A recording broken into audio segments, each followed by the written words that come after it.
सोमनाथाय नमः। ॐ मल्लिकार्जुनाय नमः।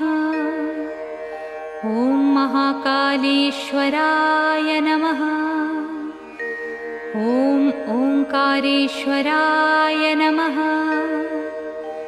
ॐ वैद्यनाथाय नमः। ॐ भीमशंकराय नमः। ॐ रामेश्वराय नमः। ॐ नागेश्वराय नमः। ॐ विश्वेश्वराय नमः। ॐ त्र्यंबकेश्वराय नमः। ॐ केदारेश्वराय नमः। ॐ भुस्मेश्वराय नमः।